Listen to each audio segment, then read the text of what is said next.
ভারতবর্ষের national football দলের হয়ে খেলতে দেখা যাবে না অনুরোধ থাপা, লেস্টন কোলাসো, মনবীর সিং, দীপক টাংরি এবং মোহনবাগানের অত্যন্ত গুরুত্বপূর্ণ গোলকিপার ভিশাল কাইতকে।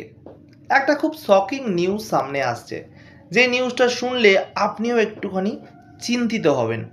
কারণ আপনারা জানেন কদিনের মধ্যেই কিন্তু কাফা কাপ শুরু হচ্ছে এবং এই কাফা কাপে ভারতবর্ষের ন্যাশনাল টিম ফুটবল দল অংশগ্রহণ করছে।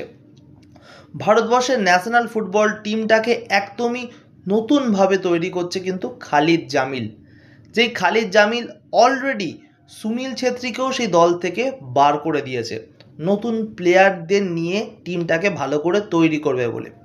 এবং এই কাফা কাপটা কি কেমন কেমন এই কাফা কাপ বা কী জন্য খেলা হচ্ছে?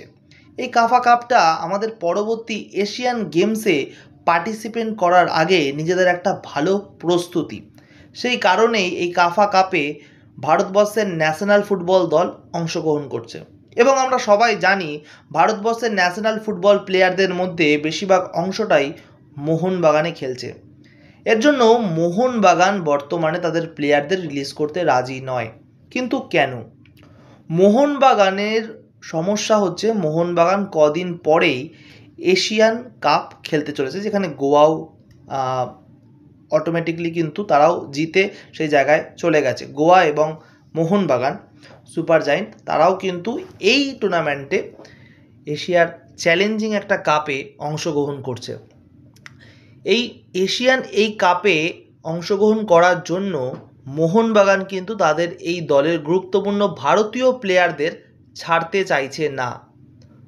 আপনাদের কি মনে হয়, মোহনবাগানে থেকে মোহনবাগানে খেলে শুধু প্র্যাকটিস করে এএফসি যে এশিয়া যে কাপটা আছে মোহনবাগানের, সেটাই পার্টিসিপেট করাটা দরকার শুধু ভারতবর্ষের ন্যাশনাল টিমের হয়ে না খেলে? এবং ভারতবর্ষের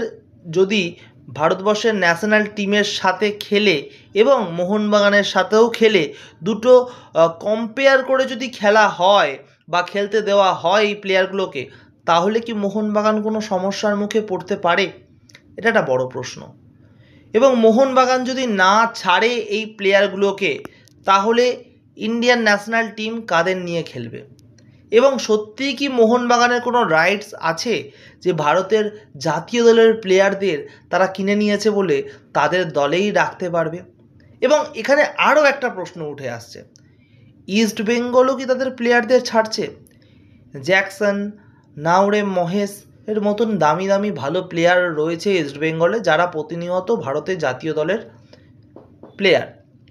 এবং ইস্ট বেঙ্গলের কাছেও এখন বর্তমানে অপরচুনিটি আছে ডুরান্ড কাপের সেমিফাইনাল ম্যাচ আর হাতে গোনা কয়েকটা সময় ডায়মন্ড হারবার এর বিরুদ্ধে, এবং খুব গোনাগুনতি কয়েকটা সময় তারপরেই কিন্তু ইস্টবেঙ্গল যদি ডায়মন্ড হারবারকে হারাতে পারে ফাইনালে পৌঁছে যাবে।